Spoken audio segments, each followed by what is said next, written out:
Brooke, there's one episode in Hogan Knows Best where a friend of yours, I can't quite remember his name, comes over from Los Angeles, and your dad... From where? From L.A. And are you talking about Jerry? He's got, like, rocker hair. that's him. Yep. Yeah, Jerry. And your dad put him through just a brutal screening process. Oh, yeah, the workout and the... Is that typical of guys who, want to date you? Does your dad really, turn up the heat that high? You know what? When those shows were filmed, I was like 16, 17. Right. I wasn't 18, almost 19.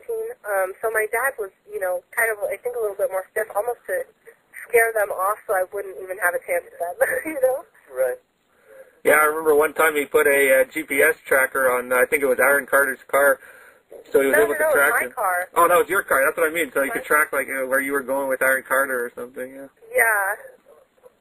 That's pretty brutal. He's got his, he's got a load of spy equipment. So what did he think when you appeared in FHM magazine? You know what? He actually was pleasantly surprised with the photos. I mean, I wasn't in lingerie, sprawled out on a bed. I was in a bathing suit. I mean, Vogue does bathing suit shots like that. The only difference of, not going to the beach in a bathing suit is that my skin was bronzed and that I had on makeup, But it was a bathing suit like everybody else in America wears or in Canada or wherever, to the beach.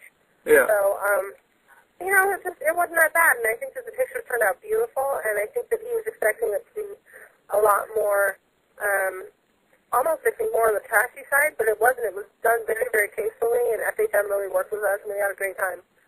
So, yeah, I was just wondering, how did you feel being involved in the build-up to your father's SummerSlam showdown against Randy Orton back in August or so? You know what? I went there to thank all the fans, because all the wrestling fans here in America have been so cool. And I don't know if wrestling airs in Canada at the same time. I don't know. I'm sure it does. Yeah, it does, of course. All the fans that have been supporting me, through the wrestling. And Randy Orton, all of a sudden, nothing was planned. It was amazing. He just came out and he gave me some flowers, and then it was on.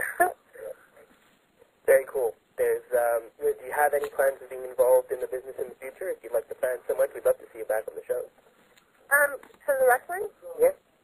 Yeah, you know what? I would love to just go on and say thank you and say hi to everybody again. I probably won't be wrestling, but, if I ever had to, I know I should kick all the divas' butts. Oh, that's for sure. You're probably a lot bigger than most of the divas.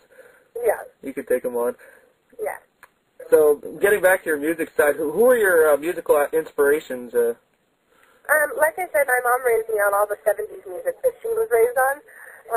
The Isley Brothers, Stevie Wonder, Earth, Wind & Fire, Teddy Pendergrass, Luther Vandross, all those people, Gloria Gaynor. What about if there was one person you had the chance to perform with in today's day and age, who would you choose? Stevie Wonder. It has to be Stevie Wonder because I don't know, he's just my number one inspiration, and I met him a couple weeks ago, and I just started crying. I couldn't even hold myself together. He seems like he's a really nice guy. Yeah, he is really, really cool. He's exactly like how you would picture him. Right on. Very mysterious, but very sweet and very cool. I know you have a MySpace website, myspace.com/Brooke Hogan Music. A little plug for you guys. Your About Us single actually got almost 6 million plays. How much of a factor is MySpace in your publicity? I'm sorry, what? Well, MySpace. I see that you have a website on it. What's your opinion on that? I'm sorry, I'm confused. What is my opinion on what? On your MySpace website. MySpace has been really, really good to me and my fans. It's cool because it's a direct connection to my fans, which is what I love, because I hate being distant away from the people who are listening to my music and supporting me. So it's cool because sometimes I can just go on there and tell them, thank you, I'm thinking about you guys, and, just check in and see how everybody's doing and see how the songs are doing. It's really cool. It's like I said, a direct connection to all the fans. All right, so where do you see yourself going from here? Where do I see myself going from here? Well, in about 3 days I'm going to Miami to start on my second album. I hope that in the future I can be like my own little entrepreneur. I want makeup, clothing, everything. If movies come around, I'll try it.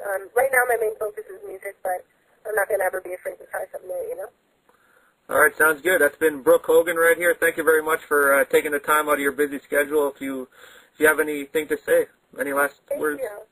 Well, no, just everybody go buy the album, check out all the songs and stuff, and definitely just keep supporting Brookemania. You got it, Brooke. Thanks so much for being on the main event. Brookemania, it's running wild. Take care.